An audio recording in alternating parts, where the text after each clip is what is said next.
Good morning, everyone. Come on down to the January sales mastery call. So excited you're here. Please put in the chat, where are you tuning in from today? Hello from sunny Reno, Nevada. We had some good snow over the last week with skiing, but it is sunny today. I've got some fabulous guests on with me, and I cannot wait for today's content. I just want to make sure you all get in here.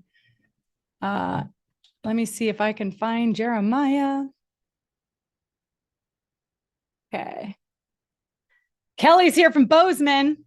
Amber's here from Silverdale, Washington. Hello, Alex. You're coming in from Seattle. Nice. I didn't know you could join. Hello, James Peter. Yes, in Vegas. What are you doing in Vegas? Hello, Vicky Sweeney. So many of my friends are on here. Fernley. Hello, Rebecca. Luke Lewis, you're in Scottsdale. Are you on vacation? I see some of you tuning in from vacation. What's up, Dennis Tolpa? I haven't seen you in a while. Hello, Bridget. Tara coming in from Texas. Good to see you, Tara, an old coaching student of mine. Hello, Anne Marie on the East Coast, holding it down in Cape Cod. Hello, Kayla and Fargo. Kylie and Madison. What's up, everybody? David Madrid sending me fired up messages on my DMs and Instagram. I'm so happy you're here. Okay, I think we've got most of you here now. We have 95 attendees on this beautiful Thursday morning, and we've got some really important stuff to talk about today. So once a month, I do a sales mastery call.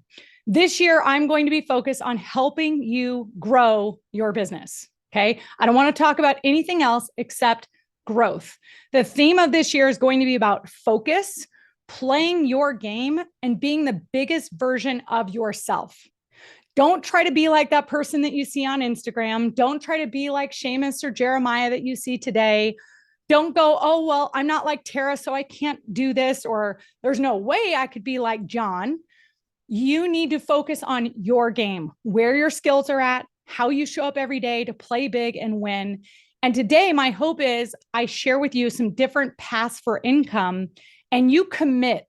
You get serious about what you're dedicated to building, because I've seen it hundreds of times. I've coached so many people through growth. I've done it myself. And it first takes the belief and commitment that you can do this. The plans are going to be very, very simple. But the problem is, are you going to stay focused and believe that you can do it? So before I bring on my guests, I always think it's important for you to know where you're coming from. Like, why am I qualified to teach you this? And I think it's important for you to know what questions that maybe you could ask as we go through this. So I'm going to first share my growth chart. This is 15 years. Okay. I'm 43 years old, almost 44. I got started in this business at 23. I was at 2 mortgage companies before coming to Guild Mortgage in 2009. The first 6 years of my career, I had no plan. I was just scared. I was young and I was super driven. And I took loans from everywhere I could find them. I had no team. I had no process. I was a tornado with a lot of stress, but I made 300 grand a year. So I thought it was pretty cool. This in 2010 is when I started becoming focused on working a plan. This is when I met a mentor. This is when I came to conferences and to trainings like this and said, oh, there's actually a plan out there. Thank goodness I want to work the plan. And you can see that with diligent effort and working a plan, I grew my units from 200 to 300.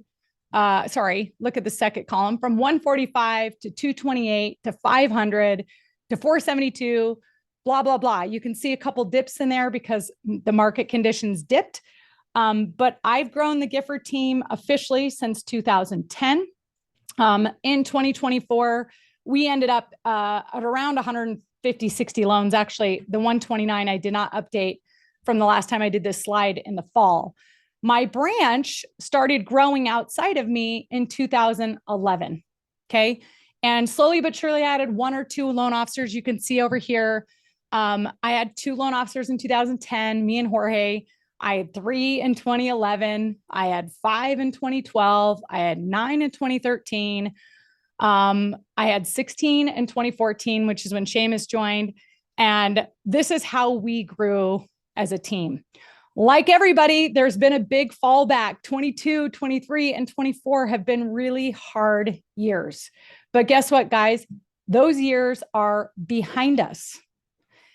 It is about what are we going to do going forward. I don't care who you used to be. I don't care what we did in COVID. I don't care what last year looked like. I don't care if you lost your way.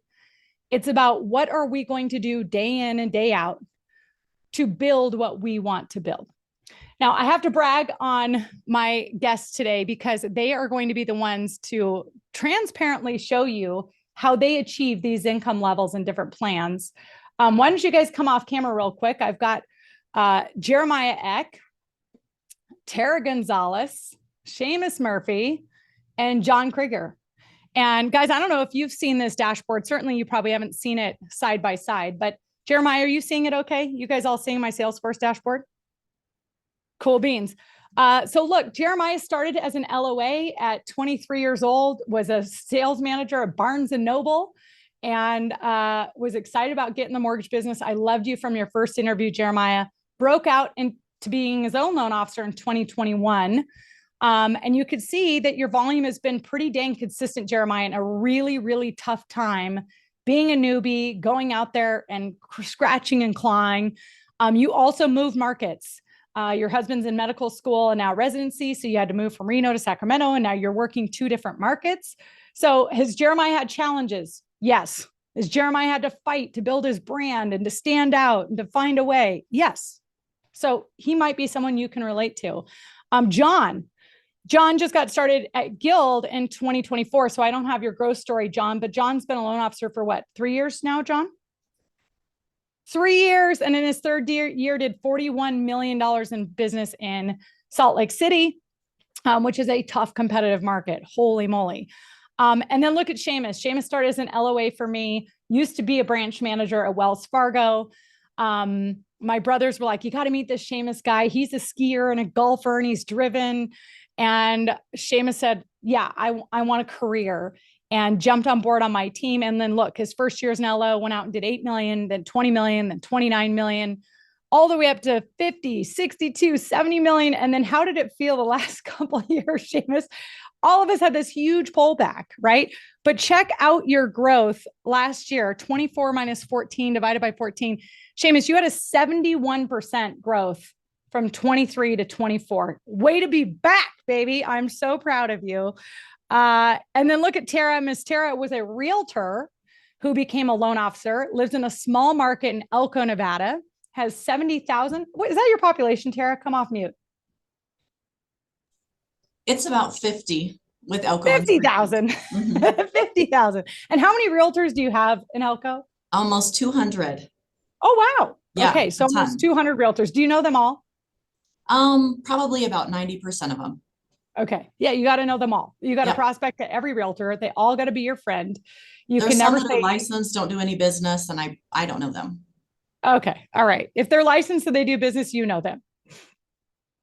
All right. And look at Tara's growth. She jumped in to learning to be a loan officer after being a successful realtor, gave up her real estate license and went full on 20 million, 36, 55, 70. Look at you guys, Seamus, and do you guys see that between Seamus and Tara? You guys are like, what, $1 million apart, or $1,000 apart, 100,000 apart. And look at you, Tara, you've been holding steady and fighting your ass off in a tiny market with not a lot of transactions. Doing $38 million in business in a town of 50,000 people is absolutely incredible. Bottom line, I'm proud of all 4 of you. I love all 4 of you. I'm so grateful I get to lead you. But the reason I want to show a little bit about this growth is to talk a little bit about the mindset of what it takes to be successful. Because somebody yesterday said to me, like, I want my life to be balanced and holistic and all that stuff. And I'm like, I'm worried I might be giving off the vibe that my life is just all this balanced stuff. I know I've been talking about being on fire and having it all, and I'm doing 75 hard, and I didn't drink for 6 months, and I'm involved with my kids, and I lived in Spain and all this shit. But can I tell you what it really looks like? Seamus, you've been with me for how long? 11 years? Wow. Am I a total nut job crazy person or what? How would you describe me? Yeah, one of the craziest. There's not a minute that you're not 100%. But the Shayla that you are now is very, very different than 5 years ago, than 10 years ago. Balance you have found, but the amount of work that you do hasn't changed. Okay, thank you for saying that because it's true. And you're around me, and I'm a tornado most of the time. And I don't take time hardly to pee. I don't know why. I'm programmed this way. Okay. And I'm working always on becoming less of a mess, more stable, more balanced, healthy in all these areas. But the reason I want to bring that up is because if you are looking at Instagram and thinking, gosh, this is really hard for me. How come it's not like that for everybody else? Like, I'm stressed all the time. You're just not seeing the real world. Like, this job is difficult, you guys. It's why so many people are finally getting out of the business. We had the winds at our back for many years. We had quantitative easing. We had we had rates going down and down and down and down and down and down, and volume going up and up and up. We had like 10 years of that. We are back to gritty, scrappy, technical, relationship, trust building, all those fundamentals that you've got to be a pro at to do this. But the good news is anyone can do it. Raise your hand on this call if you have a college degree. All of you? Oh, okay. I'm the only one. I'm the only dropout. Any of you guys have a master's degree? No. Any of you go serve in residency? No. Yeah, you can make doctor level money doing this, right? Without having that stuff. So I was going to try to like quickly go back and show you guys my calendar from like 2013 and 2014 and those years that I was going from 200 to 300 to 400 units. Nuts. Meeting a ton of clients every single day. So my point in sharing that with you is that it is going to be hard, but it can also be simple. And I want to help you today get the simple plan to achieve the goal that you want to achieve. And I hope that you keep showing up, and I hope you hang around people that are bought into the same simple plan, because one of the keys to our success, the 5 of us on this call, is we all just bought into the same simple plan, and we watched each other grow month over month over month over month, and we're cheering each other on and we're helping each other. And that's a key part of our success. So before I go and show the plan, like one word from each of you or 10 words on like, what has been your mindset to get back on top in 2024? Because now we're going into 25. I'll ask you about your goals in a second. But like to win last year, we all know what that felt like. What was it for you, Seamus? Love. I needed to do the things that I love doing, because for a few years I just didn't like any of it. And so I had to figure out, what did I like to do? What was I good at? What was fun? And that was the difference maker last year. You brought the love back and you grew from 14 million to 24 million. Congratulations. Tara, what about for you? I would say mine is consistency, just like diving in, doing the same things every day. It was boring, it was consistent, but we were grateful and we showed gratitude. And I think that's why we grew. Beautiful. In what ways do you show gratitude, Tara? Just being intentional with it, like making sure we're reaching out, and, every lead that we receive from an agent should feel like the first one we've ever received, and just showing the gratitude and taking care of their clients. And same with the clients. When they come in here, we have to show gratitude to them. They chose us to work with. So just being intentional and forgetting that we do this every day, and kind of getting in that routine where we forget how special it is. Beautiful. Jeremiah, what was your mindset in 24? Mine is, I think, interesting in comparison to Tara's and Seamus, because I only had 9 months of low interest rates, and then it's been really crazy. So I feel like for 2024, I had to learn to be more confident in just myself. Like, this is what interest rates are. This is the process. This is my value. Like, this is what I can do for you that other people cannot do for you. And this is what I think is important, and being able to execute that in a way that is clear. Badass. That's great. John. Yeah, I love hearing all these things because it's reminding me of all the stuff I didn't do last year that I need to do. So Great, right there. I think the biggest thing that I focused on last year was just relationships. I've brought this up before, but realtors are so lost right now when it comes to everything related to home financing, not just mortgages. It could be cash deals, assumable loans, all of that.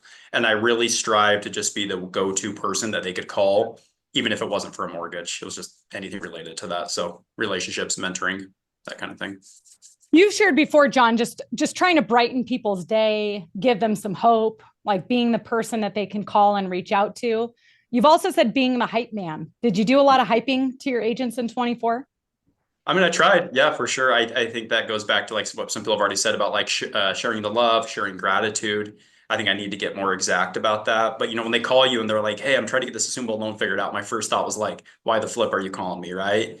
But then it's like, well, hey, if I can convey positive energy to them, like I just know it's going to come full cycle at some point. And I saw that from my top agents last year. Absolutely. Fantastic. Guys, go ahead and put some questions in the chat as they come along. I will do my best to answer them. I know that these guys will be watching the chat as well. And if any of us can just respond over text, we will. But even a webinar format, I want this to feel interactive. So let's just go and turn right into the plan. Okay. So when I got started in the business, nobody gave me the plan exactly. What I want you to know is that the assumptions made for this plan are very conservative assumptions. Okay. Here's the deal. I think there's 3 types of loan officers. There is, well, maybe 4. There is hunt every day. You eat what you kill. You are self-sourced. You are out there building relationships for yourself. And you are highly confident in your value. You're process-oriented. You're great at educating and meeting with clients face-to-face. And you're good at sales. Those are the highest paid loan officers. Let's be clear. Okay. You hunt what you kill. You're process-oriented. You're confident in your process and you sell strong. Now, even the strongest salespeople with 20 years experience with a $70 million past lost some confidence in the last couple of years. Yes or no? Tara and Seamus, I'm looking at you, $70 million people, right? But you got to go back to the fundamentals and go, do I have these skills? I got to brush those skills off. The second loan officer are the ones that are eat what you kill, but not super confident in their value or ability or process or sales abilities. And so they're getting in their own business, but they're discounting almost every deal that they do and taking reduced commissions. How many people did that in 2024? Tons, even people that had $50 million backgrounds, right? Okay. So, but just right there, you might be right number 2 and go, that's my goal this year is to be number 1. To really go, I'm not going to be a prisoner to any one lead or a prisoner to any one client or a referral source. Like I'm going to stand in my value and I'm going to work hard to upgrade my value so that I can get paid well to do what I'm doing and not be living in fear every other second that I'm going to lose every client the minute they come through the door. Okay. The third thing is somebody that is in a captured account. Okay. That might be they work for a builder. Those of you that have done builder business this year, God love you. My team has done a lot of it. It's been brutal. Most of these builders have 3 or 4 lenders. I was just talking to one of my coaching students they have 4 lenders on the community and they require every borrower to pre-approve with all 4 and they make all 4 compete for the deal. If that's not the worst customer experience I've ever heard of, I don't know what is. The only saving grace with Beazer Homes in Houston is that they're buying locks from us. So they're buying $10 and $15 million locks. And so if you have locks at 4.99, I guess it then just comes back down to your availability and your charm and your personality and if they trust you. But let's just talk about how brutal that is. Now, I know people have closed hundreds of deals on the builder side, but they're taking them at way, way, way reduced comp because that's what the market has done. Okay. And then the fourth is probably somewhere in between. Sometimes you self-source and you kick ass and you're confident and you're highly referred and you've just massaged the whole process to be that high paid, high referred loan officer. And then on the flip side, you're working on buying people's Zillow leads and you're competing with 42 people and you've got some captured account.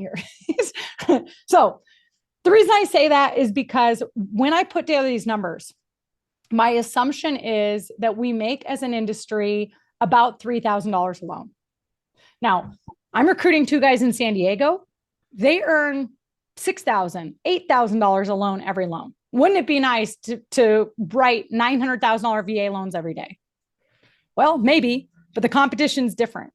So the minute that we want to play victim and go, well, gosh, I wish I was in a small town because a small town would be easier.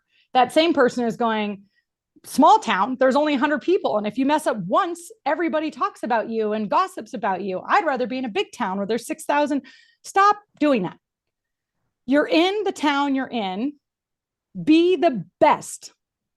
Become excellent at what you do and be happy, exceedingly, shockingly, surprisingly happy while you do it.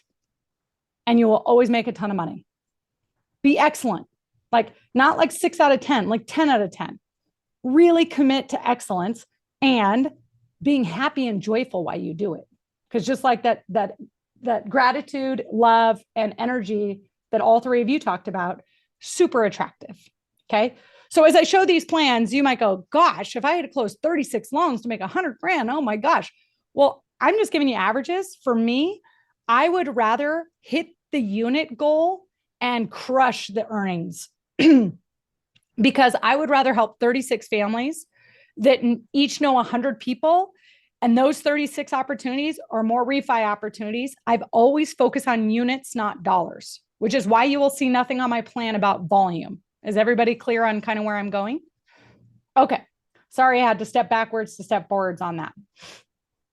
By the way, we will send out these slides, this information so that you don't have to write everything down, but I highly recommend you take notes because I know I'm a better student and I pay attention better and I follow along better if I'm listening, watching, and taking notes.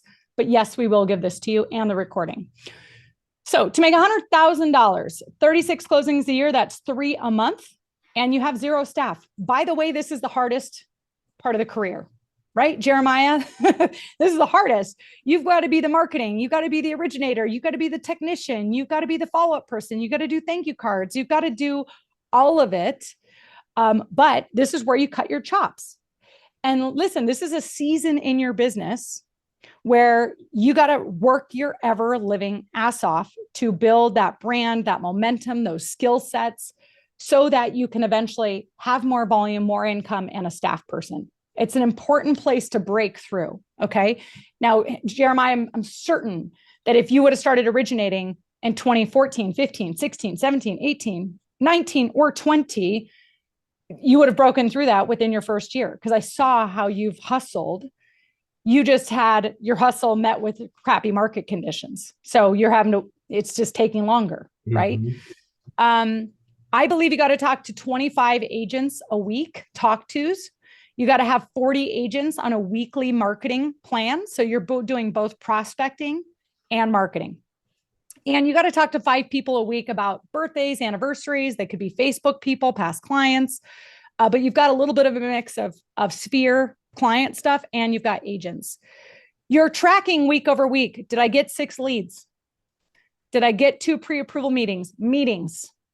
Not just doing stuff on the phone. Did I meet face-to-face with 2 clients to talk about helping them be mortgage ready and buy a house? And did I get 1 new deal? The goal is to get to 12 pre-approvals as fast as you can, because if you've got an inventory of 12 pre-approvals, you'll generally pop out 3 closings a month every month. The problem is people are hoping to close 3 deals and they only have 3 pre-approvals.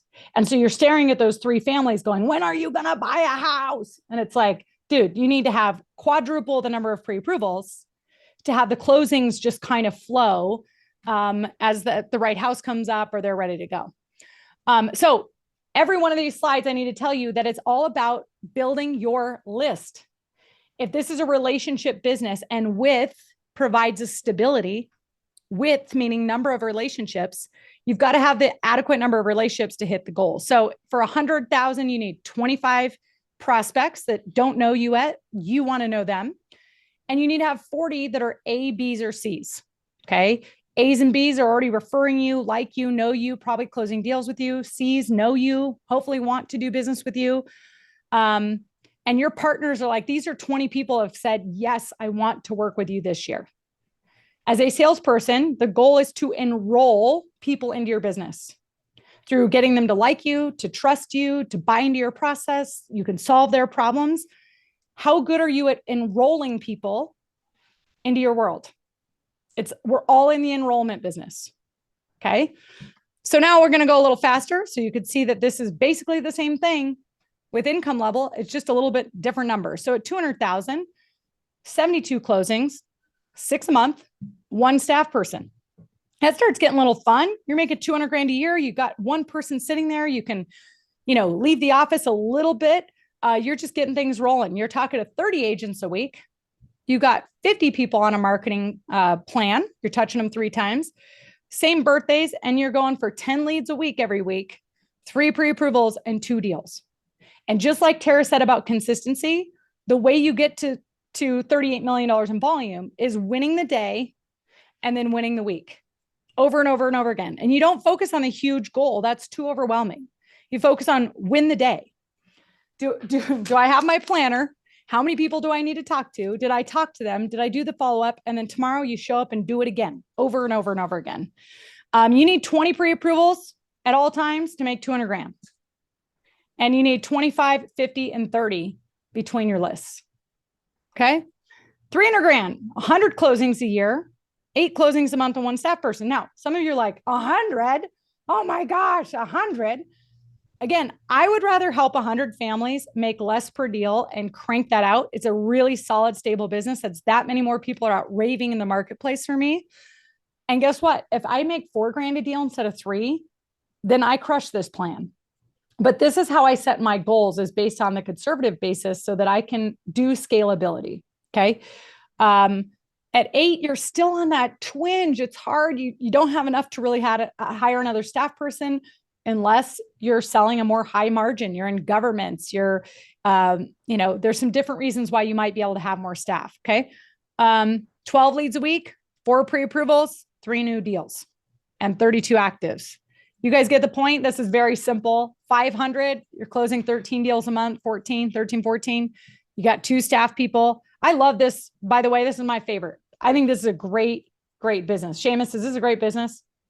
Yeah. When you had 2 people on your team, your front end, your back end is covered. You can go on vacation for a week. You've got tons of, you've got 75 agents that have committed to you and that you're talking to. You're not so stuck on, oh my gosh, that one agent posted on about somebody on social media. I think they're cheating on me. Like, if your business is revolving around too small of people, you're really riding the emotional roller coaster, and you're riding their emotional roller coaster. This gives you like stability and width, right? But you got to get after it. You got to get to 50 pre-approvals to consistently have these deals happening where it's not luck. It's your business. It's your system. Okay. 750. There you go. 20 closings a month, 3 staff people. Yeah, I lied. I like this even more. Now you have somebody really helping you with marketing, loving on clients, doing all the thank you cards, all the gratitude touches that Tara's talking about, the events, whatever it is that you're doing. And $1 million, 333 closings. By the way, when I made $1 million for the first time, how many closings do you think I did, you guys? 400. You're damn right. I closed 400 because the average commission was $2,500 alone. $2,500 alone. When I first started in the business, it was about $1,800 alone. The crazy thing, can we just have a real talk for a minute?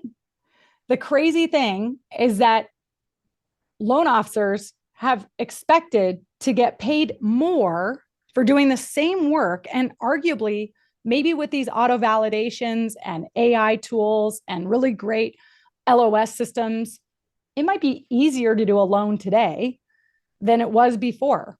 Although I'd argue I loved my paper files. How many of you guys loved your paper files?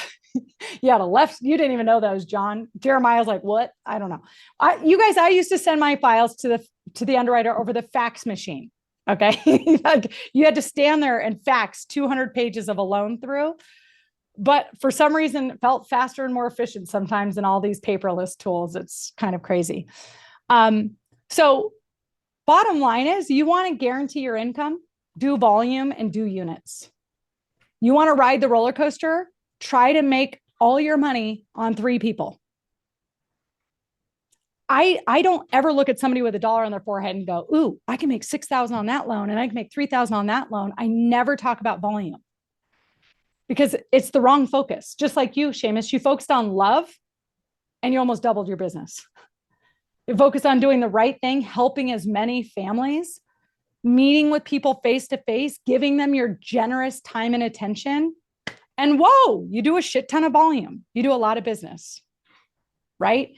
So the other thing is when you focus on more leads, solve all problems, and you focus on being a rainmaker and generating leads, if that realtor leaves you or now has a new best friend or is really high maintenance, next. If that one client wants to shop you with 7 people, you kind of go, hey, I totally understand. I'm really happy for you. You came highly referred to me by Tara Gonzalez, and she is absolutely dynamic and incredible and somebody I'm honored to do business with. Here's what I would love to do to make sure I honor Tara and help you. Go out and get those quotes.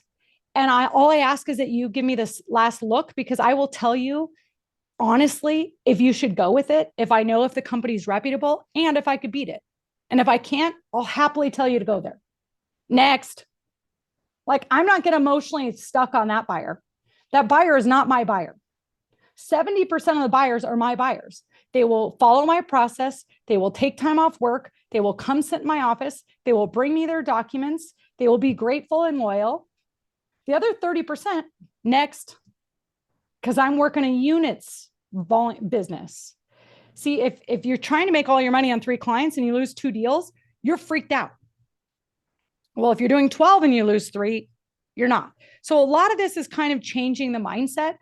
I used to have a hero mentality. How many of you guys have had a hero mentality?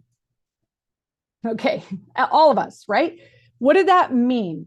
Hero mentality means I will take on any deal.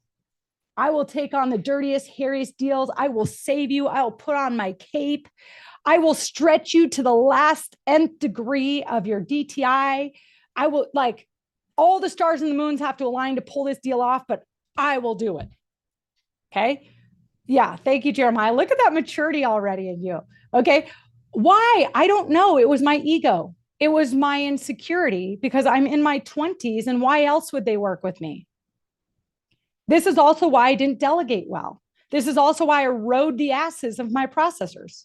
This is also why my business went like this, because I would take on 2 of those hairy deals. I would give them the max pre-approval, and the market would shift an 1/8. And now I'm scrambling. Now they got to get a gift. Now they got to pay off debt. Now they got to, right? So guess what? When I shifted my mindset, more leads solve all problems, and set a process and stick to it. Now, when I'm pre-approving somebody, I buffer the rate by 1/4 to 3/8. So I don't put them up to their max pre-approval. I don't float the interest rate. Like, I meet with a client, I educate them, I give them the option, we lock it. Now I can give good notes to processor, turn it over, and trust them, and know that they're human, and know that they're going to make mistakes, and know that I am going to have to go apologize and say, I'll take another one, and stay focused on keeping the main thing. But when I was the hero, no one could do it as fast as me. No one could do as good of a job as me. And I pushed everything to the nth degree, including being the God all-knowing, should you float or not? Having even 3 loans floating in your pipeline. How bad does that suck, you guys? How fun is it to send the same client every day an economic update to see whether they should lock or not? Guess where that's coming from?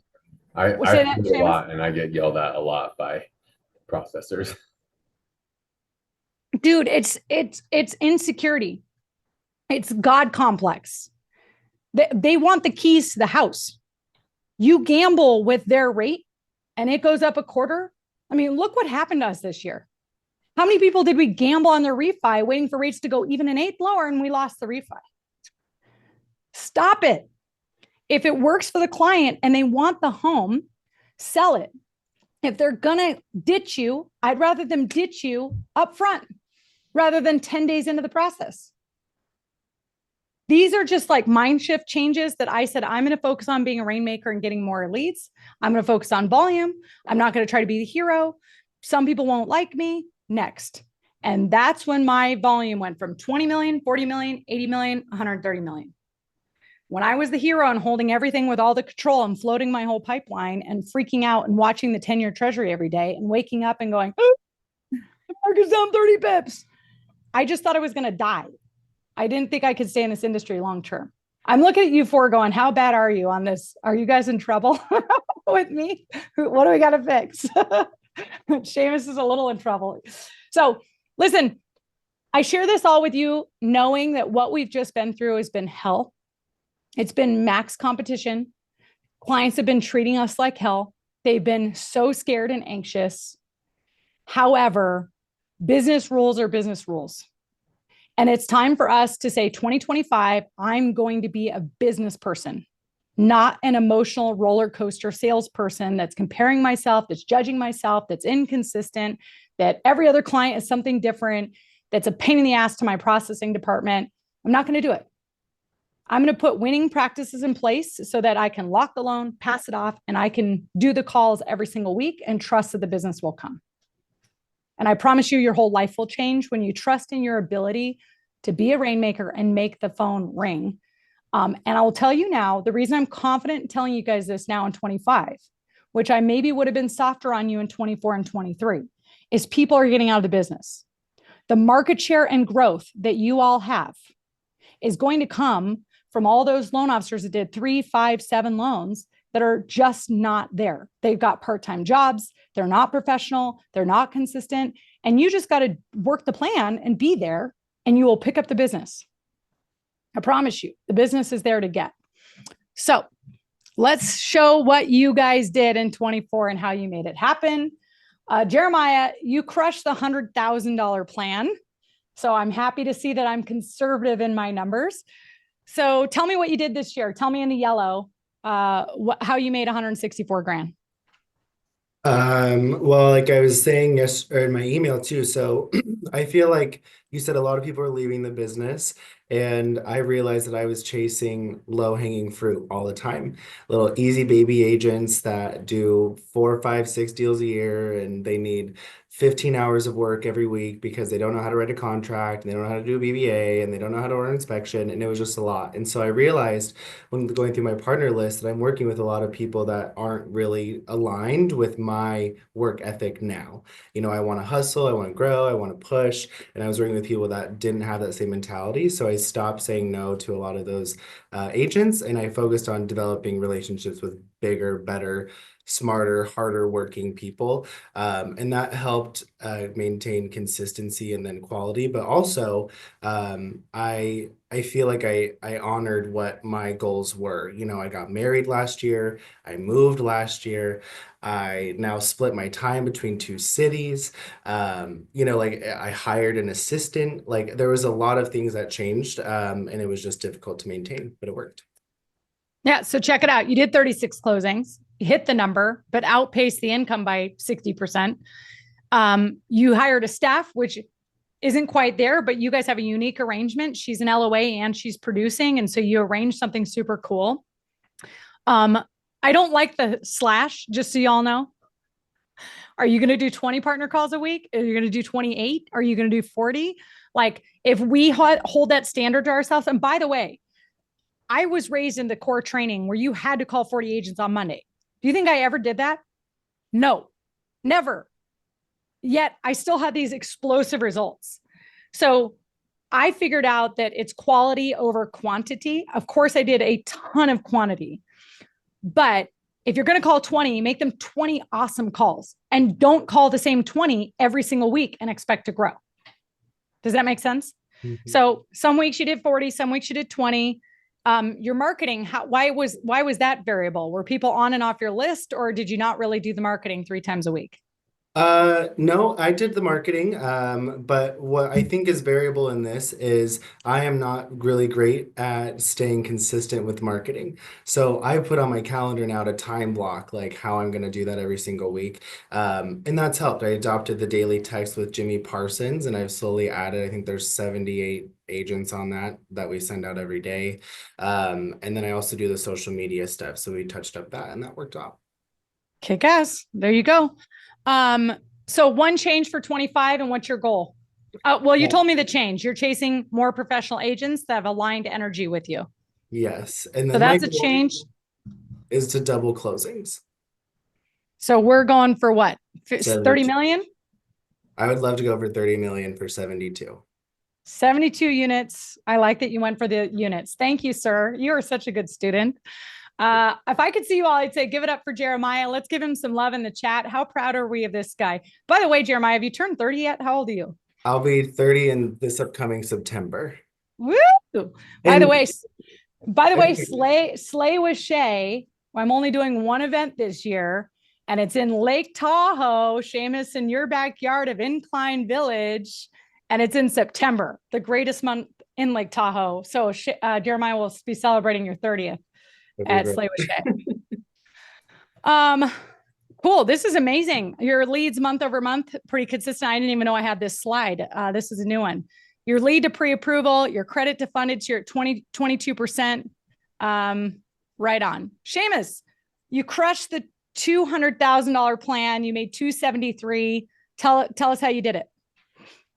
Yeah, I just went kind of what Jeremiah was talking about, finding the people that I want to pour my energy into. That was it. I kind of have a little bit of a different approach, though. I also have a lot of referrals that come from personal relationships.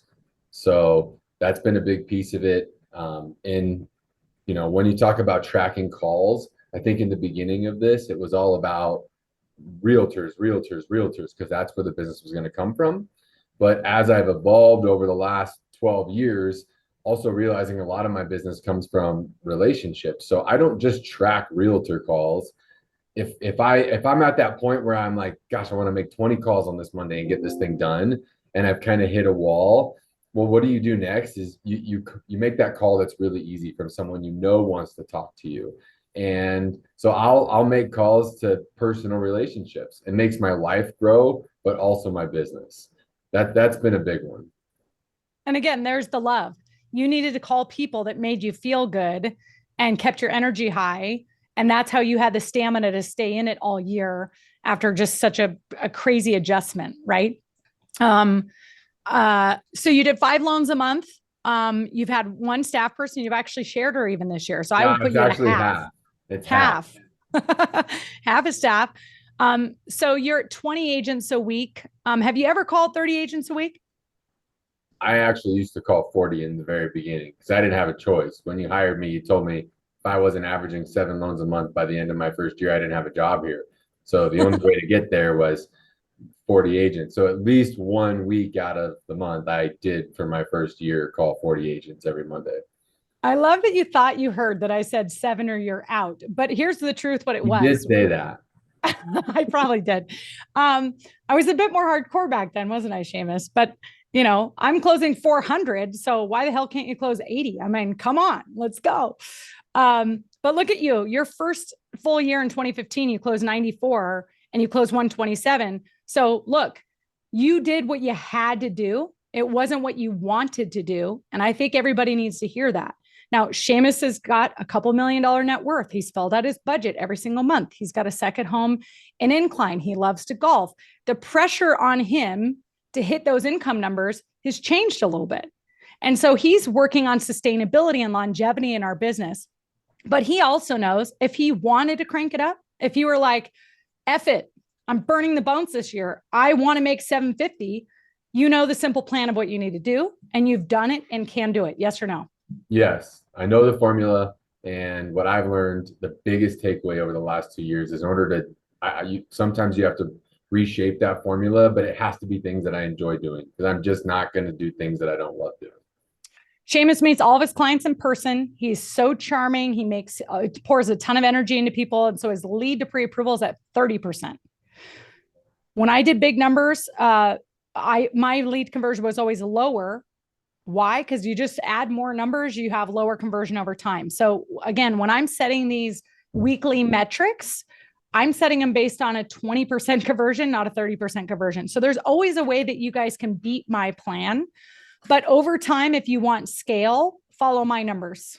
Because if Seamus was so stuck on this 30% conversion, he wouldn't ever drive his leads higher. And I can guarantee you, Seamus, back when you're doing 50 million, you did more than 30 leads, obviously, but you had a lower pre-approval conversion because you just do when you have more leads. That's just how it goes. So congrats, buddy. I'm so proud of you.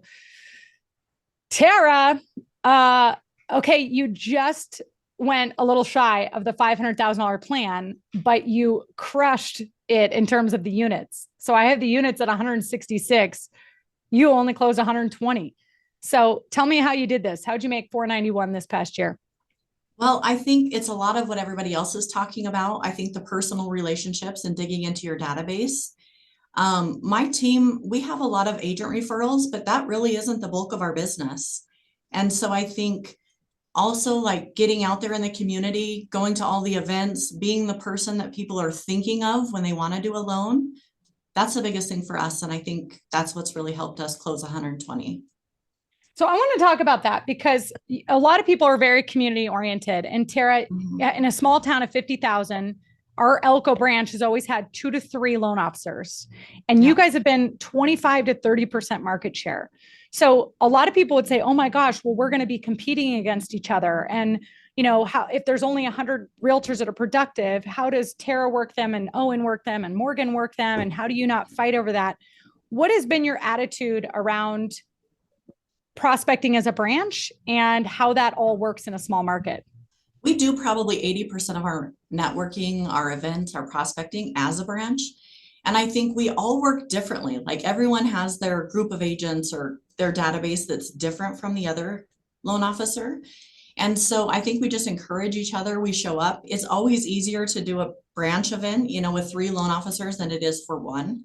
So I think just being supportive of each other, we're competitive, we compete against each other, but it's friendly competition. So yeah, you're cheering each other on and it's friendly and yes. who got more leads this week.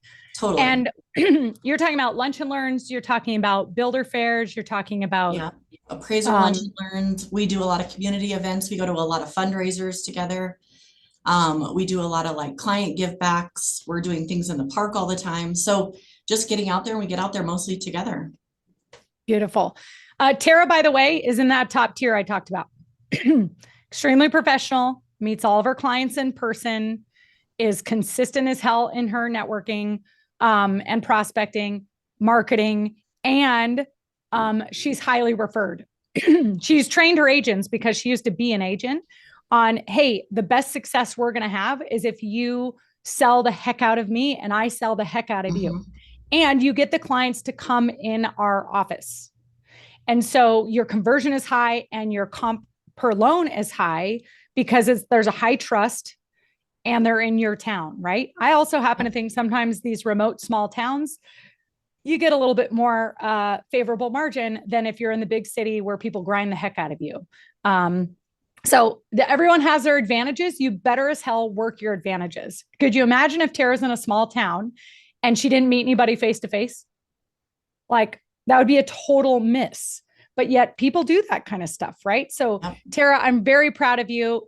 What is I got to come back to Seamus on this too. What's one change you're going to make and a goal for 25?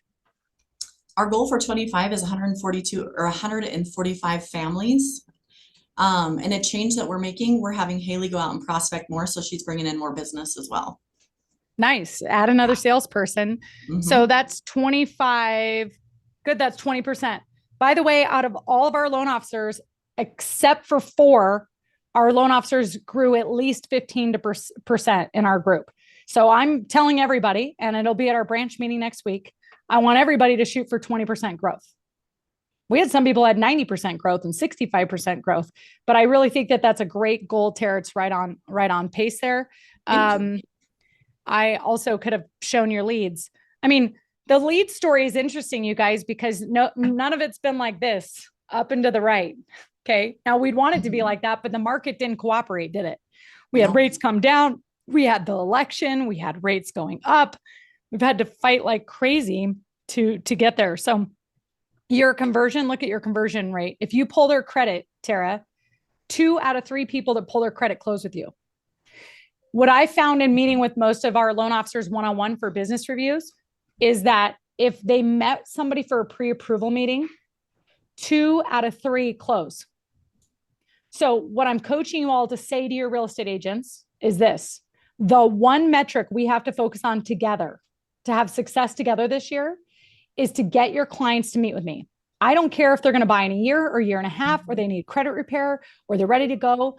But listen, at that pre-approval meeting, we help them overcome their fear. We help them with their overwhelm. We build the trust between you and them.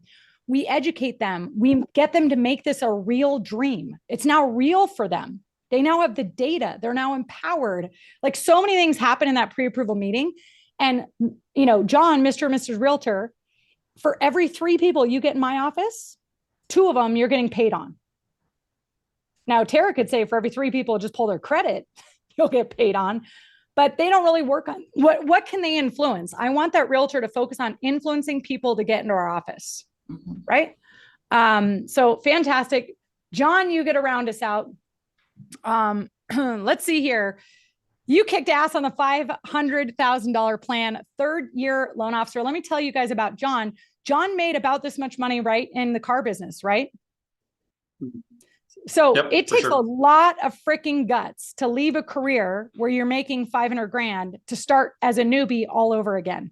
And John's mentality was, I have to make as much money as I did in the car business and be able to do it with more freedom and not working every single gosh darn weekend and 14-hour days in the stinky dealership. I'm sure they weren't stinky, Absolutely. John. No, they were stinky sometimes. Let's be clear. It's a car dealership. So yeah. But I But yeah, think that's it's exactly what it critical. was. You said, I have to do this, and you did whatever it takes to do it. And as I'm showing everybody these plans, John, I don't know that people take the most important first step, which is commit. Commit. If you say that you want to make 200 grand, you take my plan and you freaking commit to the plan and just work it and stop questioning yourself. Just do it week after Yeah, week, week after absolutely. week.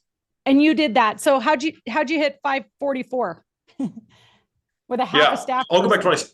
what well, no, I think we had more like 2, but that's right. I'll go back to what I said in the beginning. It's fascinating to hear what everybody else has said, because what everybody else has said is actually different than what I did. And it really, like, to me, I'm like leaving this call exposed to my weaknesses. I'm like, oh shiz, I need to do this stuff, right? So I would say the biggest things, I would chalk it up to 3 things I've been thinking about as we've been on this call is, one, I started in this business with somebody else who was just as motivated as me. And this business is incredibly isolating. It's so easy to be on an island, right? And so to have this other person like driving me, and it was funny, we both really kind of didn't know how successful the other one was. So you just kept pushing because you're like, I don't even know where I'm at in this game. I'm just going to keep pushing, right? So, and I still have that person today. Like, it's just awesome to have that. So one, having that person to help push me is huge. 2, being in this business raised my expectations for myself. So in the car business, I had like kind of peaked, I guess, on income, right? And I had this huge ego that came with that. Being in this business, like, it's so humbling for me to go through and be like, yeah, I had a great year, don't get me wrong, right? But like, there were people that did 10 times what I did, right? So it's that same fire that keeps burning, that competitive fire. The third thing I'll say, and this is actually very different than what anybody else has said, but I think it's kind of the point of your call, is to expose different ways to do this. I buy leads with a big team. And I know a lot of people hate that and they don't like that business model, but honestly, that business model has worked for me. And the way that I've looked at it is a way to jumpstart my business, and then I have to find a way to wean myself off of it. Right. It's like crack. It's addictive, but the return is already diminishing. We've already seen a lower dollar return our 2nd year into it. So when you look at how did I get here, I did a little pay to play authentically, and it paid off really well. I've met 10, 15 incredible realtors out of that have started leaving, doing their own thing. And then they've introduced me to other realtors. Like, it's kind of spread.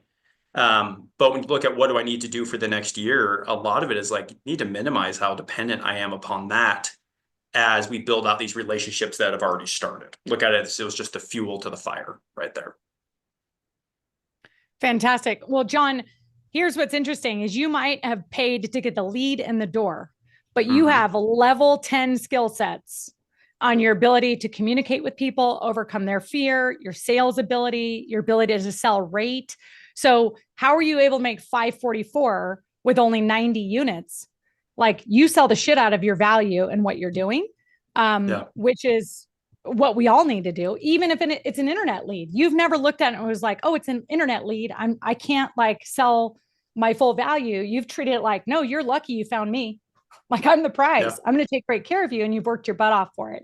So the other thing, John, you got to give yourself some credit. You had a half person with Jeff. Okay. Yep. And you guys transitioned to a new company, and it was in a hard market. And then Yesenia came around halfway through the year. That's also a half. So you had a half and a quarter. You had 0.75 people helping you. And you're doing internet lead. So like, if you had a list of 75 agents that knew you, if you did a couple classes and exposed yourself with a bit more visibility, watch out. Like the tweaks for you are small because you've got such a great foundation in your skill set and your ability to maximize per loan. And it's now about rounding out this team so that you can, and I have all these individual coaching with all of them, but hopefully as I'm telling them, some of you are like, oh, that was what I needed to hear. You guys, I want to get to the chat, but I want to share this, this final thought. And that is exactly what you just said, John, which is three things. It's first, belief that you can do this. That if Jeremiah, Seamus, John, Tara, and hundreds and thousands of people have hit the goal that you want to do, if they can do it, why not you? You have to have that belief, and you got to say it every single day over and over again. Then you got to have a plan. This is the plan I'm giving you. These are the number of relationships. We didn't go into daily time blocking, and we didn't go into scripting, and we didn't go into all that. I'm going to work on this all year long. Okay. But you needed to know the numbers and the fundamentals that you needed to do. And the number one thing you got to do is go get your list right. You got to look at, Shayla says, I need 75 people on a market list. How am I going to go meet these people as fast as humanly possible so that I could send marketing to them and they know who the hell I am? And how many of them am I going to prospect to so I can call them every week and have coffees and have classes, because that's how you're going to get there. Okay. The key final component is accountability. And that's what John said. Having someone else that you're high-fiving with every day and going, how many calls do you make? How many calls do you make? Did you hit your goal today? Did you hit your goal today? Being in community and around people is critical. And that is my favorite thing. This is what drives me as a sales leader, is to create a culture where you want to perform your best, to create a culture where you're like, I want to know my numbers and I want to better 1% from last week over this week. Not a culture where you're like beating up on yourself and you're not good enough and you ride the roller coaster. F that. Remember what I said at the beginning. It's about you being the biggest version of you and you staying focused on your plan. Okay. It's not going to be easy, but if you have focus, you can stay on your plan. So at a quick invitation, if you don't work for me, which by the way, I am recruiting, our team is now 77 loan officers across the entire country. We did hit $1 billion in 24, you guys. We went from 475 to $1.055 billion in a year.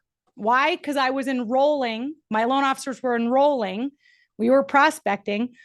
If you don't work for me and you're not coming to my Monday sales call or my accountability meetings, you can keep coming to these calls and you can look at joining me in Catalyst. It's my own coaching program. We are on a wait list. The next open enrollment is not till March. But this is what Catalyst is. It's a program for driven people who crave bigger results with less stress and more life balance. Doesn't mean it isn't hard. It isn't chaos. It isn't crazy. But it means that you can live a life that's dynamic, that you can golf and you can ski and you can have other businesses and you can move and you can do things and crush it. Because that's what I believe. I want to have it all. So I have a Catalyst planner that will transform your life because you'll have a system and a process and a tracking tool. We've got a community with accountability if you want hot sauce accountability. I bring you energy every week through a live call. I work you through goal setting structures and keeping that goal and tracking it through micro actions every week. I help you with personal growth and it's coaching. So anyway, if you want to get on the wait list for Catalyst, just go to 10xwithcatalyst.com. It's $297. And again, you can't get in until the end of March. But we want to do it. In the chat, I want to just hear, what was your greatest takeaway from today? What was the takeaway? Look at your notes. Seamus, Jeremiah, and Tara, I'll just ask you as well. Jeremiah, one takeaway? I think this is just a good example of how the market you work in does not determine your success. Good reminder. Tara? Just following the plan and you can get to where you want to be. Beautiful. John?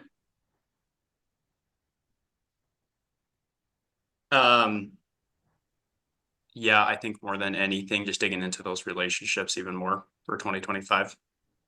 Getting How pushed, about allowing yourself Say to have what? like 5 more, John? How about 5 more people? 5 more people. All right, I'm taking applications. 5 more. Everybody submit in the chat. All right, we'll see if you make it. Okay. Go make some new friends. Oh I'm man, so I could use them. All right. Davis. This just reiterates that what I love is meeting with people. We got away from that, and I just need to go back to looking people in the eyes and watching them, because that's what lights a fire in me. And that's, like I said, I got to have fun with it and love it, and that is what I love. Beautiful. I have so many takeaways. I feel like 25's just a new energy. Thank you, Amy, saying you loved hearing from our teammates. Trust in your ability to be a rainmaker. Yes, Amber. Follow the process. Believe in your path, and be in your unique path. Tracking your numbers. Yes, please. Back to the basics. Seeing that a plan does work. Yes, these guys all crushed my plan, by the way. Don't be the hero. Some of you needed to hear that. Then it says be a hero. No. When you refer to staff, that is not processors. No, that is designated LOAs. Do what you love. Yes. Thanks, Veronica. All right. I kept you 2 minutes over. Seamus, I'm so proud of you. Thank you for 11 years of service. You're freaking awesome. I can't wait for your year. John, thank you for one badass year, coming in strong and bringing your A game, and all of us learning from you. And I'm so excited for year 2. Tara, thank you for leading one of the most beautiful branches with the greatest culture and crushing your volume. Jeremiah, thank you for keeping it fresh and always bringing big energy, and for being resilient in your first couple of years being hard years. I love you all. Have a great afternoon. See ya. The plan will be emailed to you with the recording, everyone.